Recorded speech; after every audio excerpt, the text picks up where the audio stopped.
Dear student, आप सभी का AP study commerce and English Guruji channel में स्वागत है। आज हम बनाने वाले हैं 38 का बी। क्वेश्चन नंबर 38 का बी में देखिए क्या लिखा है। ए बी सी जो है पूंजी अनुपात में लाभ विभाजन करते हैं। ABC पूंजी अनुपात में लाभ विभाजन करते हैं, तो इसमें पूंजी दिया है 20,000, 10,000, 10,000। मतलब इसको अगर हम चारों जीरो को हटा देंगे तो हमारा क्या आ जाएगा, 2:1:1। मतलब 2:1:1 आ रहा है। इस टाइप से हमको पूंजी की गणना मतलब पूंजी का अनुपात निकालना पड़ता है।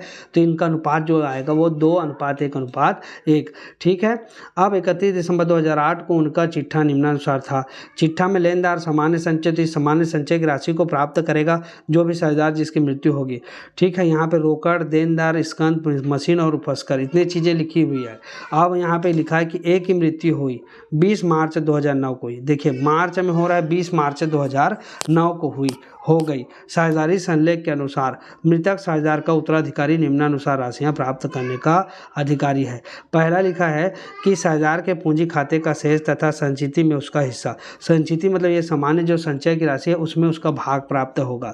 फिर दूसरा में लिखा है कि ख्याति का हिस्सा जिसकी गणना गत 3 वर्षों के औसत लाभ के 2 गुने पर आधारित होगी। मतलब हम औसत लाभ निकालेंगे, उसका गुणा 2 से करेंगे और जो आएगा वो ख्याति की राशि होगी। उसमें फिर जो एक का हिस्सा है उसको निकालेंगे। एक का हिस्सा मतलब यहाँ पर देखिए अनुपात अभी मैंने जिक्र किया है कि 2 अनुपात होगा, तो 2/4 भाग निकाल लेंगे। ठीक है।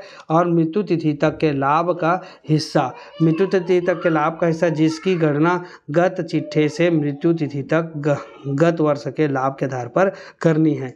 तो गत 3 वर्षों का लाभ इस प्रकार है। अब गत 3 वर्ष का लाभ दिया हुआ है, देख लीजिए कौन सा दिया है।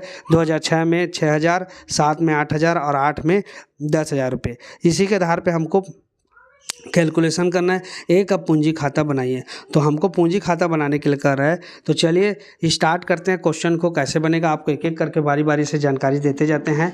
तो यहाँ पर हमने ए का पूंजी खाता बनाया है। इस ए के पूंजी खाते में हम सबसे पहले क्या करेंगे, साझेदार जो ए है उसकी पूंजी को लिख देंगे, जो कि हमको इसके प्रश्न में जो चिट्ठा है उससे मिल जाएगा। देखिए ए की पूंजी 20,000 है, तो हमने यहाँ पर लिख दिया शेष लाया गया पूंजी 20,000 रुपये।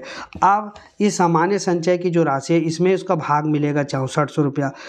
तो यहाँ पे 6,400 का अनुपात पहले जानना है।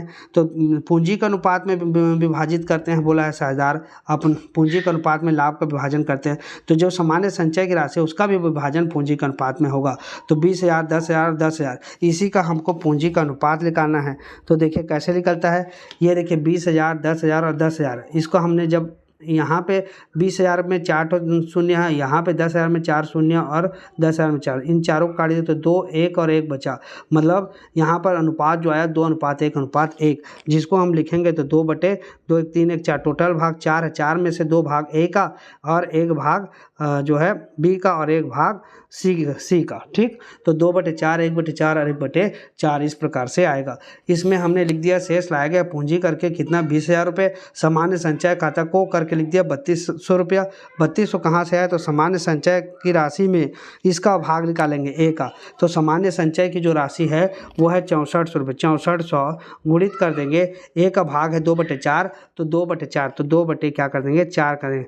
तो यहाँ पर निकल गया 4 एकम 4 एकम, और यहाँ पे 2/4 छक्के 24, 0 0 16 दूने 3,200 रुपये। ये आ गया 3,200। यही सामान्य संचय की राशि यहाँ पे हमने लिखा। फिर ख्याति में भाग, तो ख्याति में भाग निकालने के लिए हमको कैलकुलेशन करना पड़ेगा। तो ख्याति की राशि में भाग निकालते हैं और लाभ हानि में भाग। 2 चीज़ें हैं, जैसे हमने पिछले क्वेश्चन को भी बनाया था कि कोई भी साझेदार अगर अवकाश ग्रहण करता है तो उसको 3-4 चीज़ें मिलती है। पहला तो उसका पूंजी का राशि, दूसरा सामान्य संचय अगर चिट्ठा में दिया तो उसमें भाग मिलेगा, ख्याति में उसको अपना भाग मिलता है, और लाभ हानि उस वर्ष का जो लाभ हानि हुआ, जिस वर्ष उसकी मृत्यु हुई उस वर्ष का लाभ हानि में उसको हिस्सा मिलता है। तो इन चीज़ों को हमको कैलकुलेशन करना है। तो सबसे पहले अभी तीसरा नंबर के पॉइंट में चले हैं हम, ख्याति में भाग। ख्याति में भाग के लिए हमको ख्याति की गणना पढ़नी पड़ेगी। तो यहाँ पर गणना करने के लिए औसत 3 वर्षों का लाभ दिया हुआ है, जो कि हम प्रश्नानुसार बना रहे हैं इसको। तो यहाँ पर चिट्ठा में देखिए, चिट्ठा में लिखा हुआ है कि क्या लिखा है कि ख्याति का हिस्सा जिसकी गणना 3 वर्षों के औसत लाभ के दोगुने के आधार पर होगी। तो 3 वर्ष का लाभ दिया है, देखिए 6,000, 8,000 और 10,000। 6, 8 और 10,000 को हम जोड़ देंगे तो हम यहाँ पर देखिए 6,000, 8,000, 10,000 बटे 3 कर दें तो 24,000 बटे 3 मतलब 8,000 आ गया। ये 8,000 क्या, 3 एकम 3 अट्ठे 24 है ना। तो ये 8,000 क्या है, औसत लाभ निकल गया। औसत लाभ का 3 गुना लिखा है खर ख्याति को, तो 8,000 गुणित 2 गुना लिखा है। तो यहाँ औसत लाभ का 2 गुना, प्रश्न में क्या लिखा है 2 गुना लिखा है। 2 गुना तो हम 2 गुना कर देंगे, औसत लाभ का 2 गुना मतलब 16,000। ये फर्म की ख्याति निकल गई।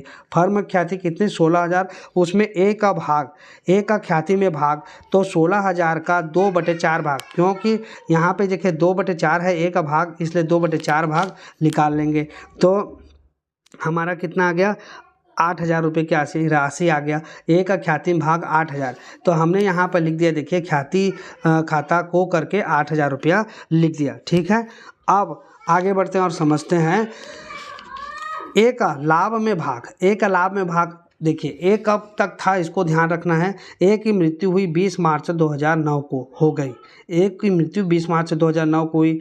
अब हमारा जो वर्ष चल रहा है वो है 31 दिसंबर 2008 को उनका चिट्ठा इस प्रकार था, लिखा है। ठीक है, 20 मार्च 2009 को हो गई।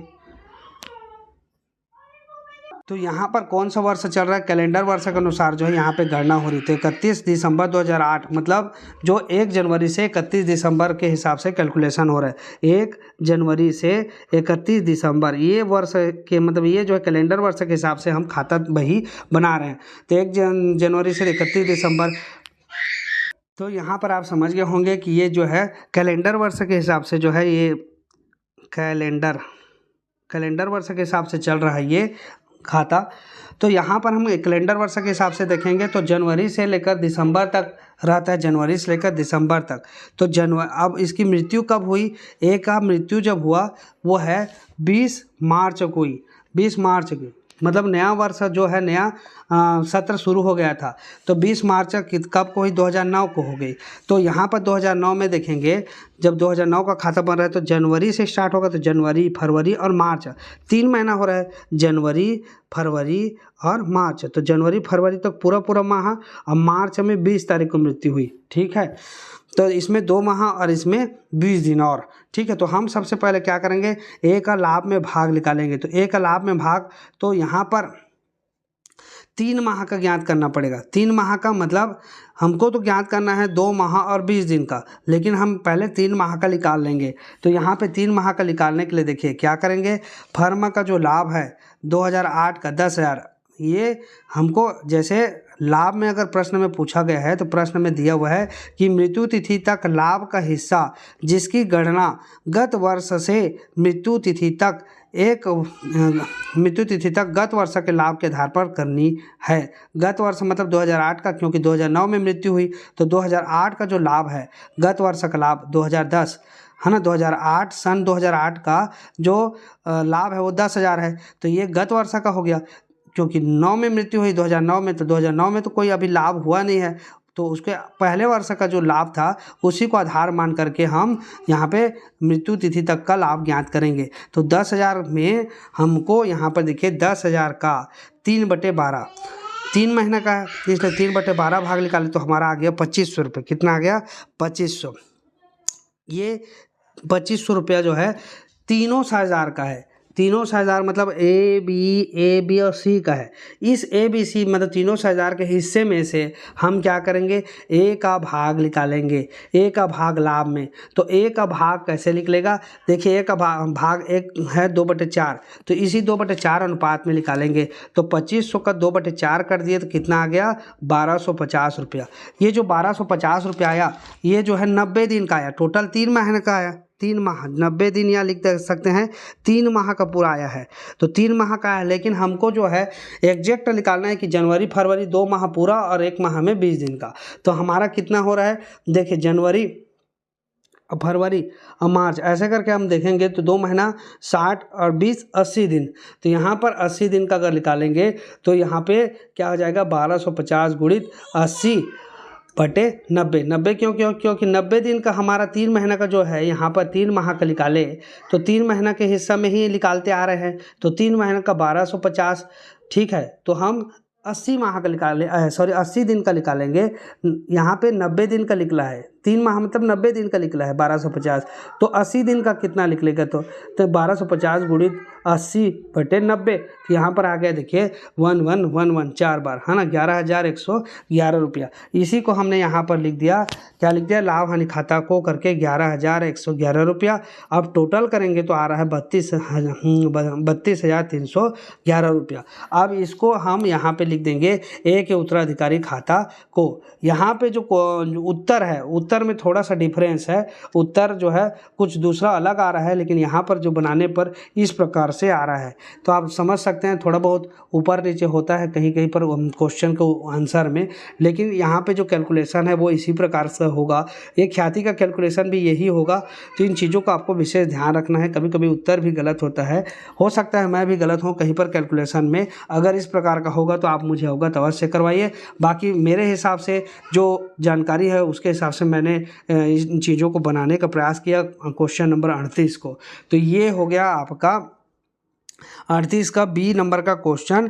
कैलकुलेशन आपको समझ में आ गया होगा कि ख्याति की गणना कैसे करनी है। और ख्याति की गणना करने के बाद जो फर्म का ख्याति आया उसमें ए का भाग कितना निकला, ए का भाग निकालने के बाद उसको हमने क्या किया, ए का जो भाग निकला है, ठीक है, ए का भाग कितना निकला 8,000 रुपया, और उसका जो है हमने यहाँ पर लिख दिया ख्याति खाता को। या फिर इसको ऐसे लिखते हैं, ख्याति खाता को ना लिख करके हम क्या लिख सकते हैं, बी और सी को बांटेंगे, मतलब बी और सी देगा।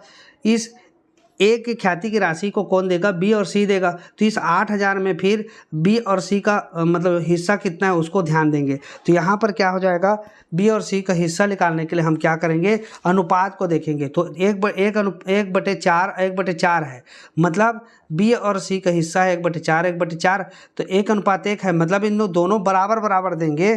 तो यहाँ पर दोनों बराबर देंगे तो 8,000 का 4,000 4,000 2 बार हो जाएगा। तो यहाँ पर हम ये जो ख्याति खाता को लिखे ना, इसके जगह में हम क्या लिख सकते हैं, इसके जगह में हम लिखेंगे, क्या लिखेंगे, बी का पूंजी खाता, बी का पूंजी खाता से हो गया 4,000 यहाँ पे, और यहाँ पे लिख देंगे सी के पूंजी खाता से। इस प्रकार से जो है आप लिख सकते हैं, ठीक है, ये ऑथेंटिक होगा जानकारी। तो ये 4,000 और 4,000, बी के पूंजी खाता से 4,000 और सी के पूंजी खाता से 4,000, इस प्रकार से कैलकुलेशन करेंगे और हमको इस प्रकार से खाता बही तैयार करना है। ठीक, तो आज के लिए बस इतना ही रखते हैं। 38 का बी नंबर का प्रश्न आपका सॉल्व हो गया। अब हम आगे का क्वेश्चन को जो है नेक्स्ट वीडियो में कवर करेंगे। तब तक के लिए आप सभी का धन्यवाद।